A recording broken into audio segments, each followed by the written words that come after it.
Pat Neary, you're the regulator. You said September 19th, Irish banks are resilient and have good shock absorption capacity to cope with the current situation. Do you regret making that statement now? Absolutely not. I think the issue that was facing the government this week is connected with the supply of liquidity in the international financial markets. It's very important for all members of the public that they have access to cash. Banks are the source of cash for members of the public. You need cash to go about your daily lives, for the economy to function properly. The supply of cash in the international markets has been drying up for a number of months, but the world changed a couple of weeks ago with the collapse of Lehman Brothers. I think after that there was great nervousness in the international financial markets. We saw a flight to quality. We saw banks unwilling to lend to each other.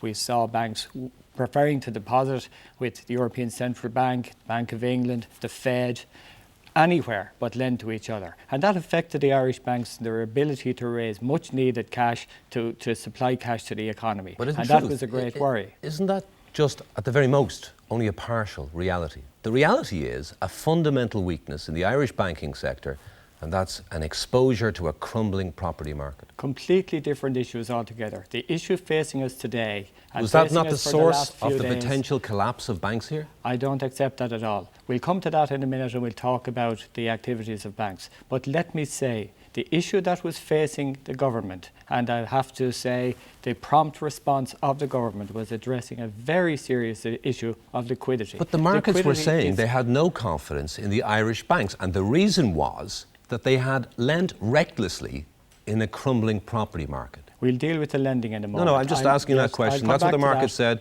Do you not recognise there was a fundamental weakness in the banking sector aside from global conditions? I just want to, first of all, deal with the issue that faced us today. No, you've already explained that. My question to you is, all right, let's move do you on accept that there is a fundamental weakness in the Irish banking sector and that's its overexposure to the property market? I do not accept that at all. These issues are totally unrelated. The issues of lending, the loan portfolios, the risks in the loan portfolios are addressed by having appropriate levels of capital in place.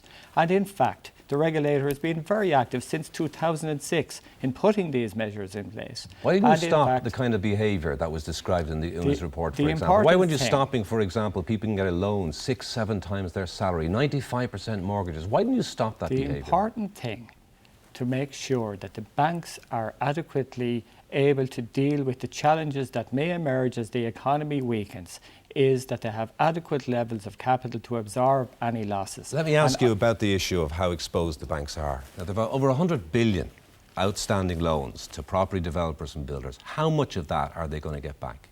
I believe there will be certain impairments over the next couple of years as the economy declines. What are we talking? Are we talking about 5, 10, 15, 20 billion in bad loans? You can't speculate about that. So how can you say the banking system is sound if you don't know the level of bad loans? The important thing is that difficulties emerge in a loan portfolio in the normal course of the life of that loan portfolio. Just quantify for me the difficulties. That's what day-to-day regulation is all about. That is our day job. Our With day respect, job Pat Neary, the taxpayer now has a potential liability. I'm asking you now about the solvency of the banks. Yes. What is the estimate, your estimate, of bad loans for the banks going forward? You could not speculate on that. So how can you say the banks are financially sound? The important thing is that risks emerge over the lifetime of the loan portfolio. And it is important that there is adequate capital there to absorb those risks. And by any estimate, the Irish banks are so well capitalised compared to any banks anywhere across Europe that I am confident that they can absorb any loans or any impairments that emerge in the ordinary course of business over the foreseeable future. Let me take you back to a couple of years ago. You were expressing concern, as I say, about these risky loans, about people getting loans 6-7 times their salary. Why didn't you stop it? I most certainly did take a very decisive action, because at the time, 2 years ago, when I was speaking about that, you must absolutely provide choice to customers.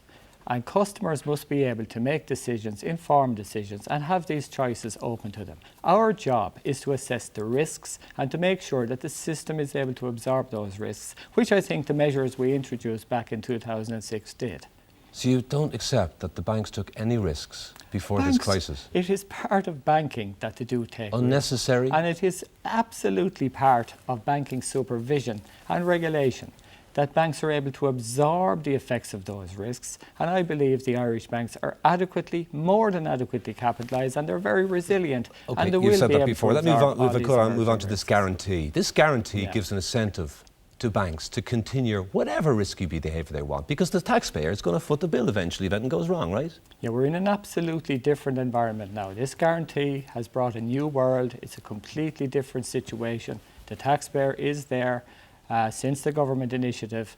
The taxpayer is there to guarantee the banks. And the idea behind that My question to you is, what are you going to do to stop risky behaviour in the banking sector? For example, will you stop dividends being paid out to shareholders? The government will and has sought the advice of the regulator and the central bank as to what the regulatory framework should be to ensure greater accountability is that a and yes or a no? transparency for the taxpayer. And we are working on what the regulatory response should be. And in fact, as we speak, we have people in the office to be working through the I'm weekend. not sure about the answer to that question. Will you do anything to make sure stop? that the government gets the appropriate advice so that the taxpayer can be reassured that the measures and the scheme put in place under the Act gives assurance to the taxpayer that their Pat Neary, guarantee is it safe. moral for banking chief executives to be getting multi-billion euro pay and bonuses at a time when the taxpayer is taking the risk for potential problems? Certainly, that is an area, executive pay, that will be considered as part of the requirements going forward, and is one of the areas that will be looked at, and it will be included in the advice that we give to the Minister next week as to how he might deal with that. A lot of people out there don't worry about the regulatory framework. They want to know about the morality. I think what people out there want to hear me saying tonight is that their money is safe and that there is adequate liquidity in the system for them to go about their daily lives, to be able to meet their daily obligations, for businesses to have liquidity available to them. That is the important message, and that is what the government has delivered through this initiative, that soundness and safety of people's deposits, and that they can do their business properly. Final brief question. The Minister Lennon is talking about potentially extending this guarantee to non-Irish headquartered banks. If that's the case, will you extend the extra regulation to those banks as well? I think that's something we have to consider, and that will form part of the advice we give to the Minister next week on how best to proceed. Thank you, Pat Neary. Thank you.